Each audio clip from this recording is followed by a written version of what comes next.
Hello and welcome to the Foilist TV. Today's bout is between Giorgio Avola and Peter Joppich, and boy was it exciting. It's pretty rare that foil bouts reach the 9-minute mark ever, though to be fair this bout ended with only about a second to spare. Anyway, I'm getting ahead of myself. First off, the commentary video is linked in the description as always.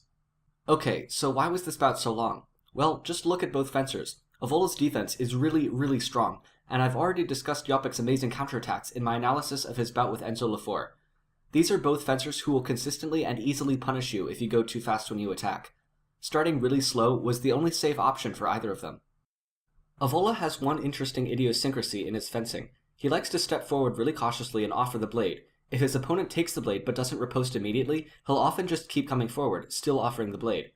Once his opponent thinks that he's safe doing that, Avola will let his opponent take the blade, wait a tempo for him to not riposte, and then hit with an attack immediately. Joppich was able to turn that tactic on its head, identifying when Avola's real attack would come and counterattacking or parry riposting as appropriate. But Joppich was having a bit of trouble keeping his aggression in check. Throughout the middle of the bout, he would often start his attacks too fast and fall victim to Avola's really crisp counterattacks and parry ripostes. It took a conscious effort for him to not rush, but at one point, Avola hit him with an attack in preparation because Joppich was so focused on not rushing that he wasn't even ready to finish.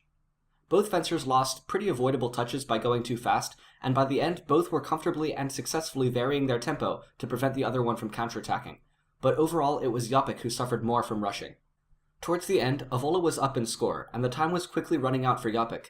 He was forced to go faster if he wanted to not lose to the clock, but instead of trying to defend and punish Joppich for rushing, Avola opted for simultaneous attacks off the lines. In my opinion, that's a pretty risky strategy if you're only a couple of touches up with so little time left. All Joppich would need to do is guess correctly a couple of times and he would tie the score with several seconds still to go. As it happened, they came off pretty evenly in the off-the-line situation, but I still think it was unduly risky for Avola to try. This was one of the most evenly matched bouts we've seen so far at Rio. Normally, these fencers have very different styles, but based on the good reconnaissance they both did in the first period, they settled into a sort of mirror matchup.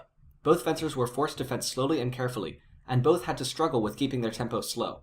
Perhaps Avola was more comfortable adapting to that situation, or perhaps it was simply luck, but Avola ended up taking the bout with a score of 15-13 with about a second left in the third period. Avola went on to face Alex Macialis in the round of 8.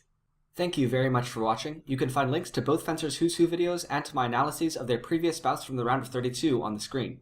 Also, don't forget to check out the commentary, discuss this bout in the comments below, join my Discord server if you want to chat, and vote for the next round of 16 bout. All of that good stuff is in the description. And, as always, stay sharp.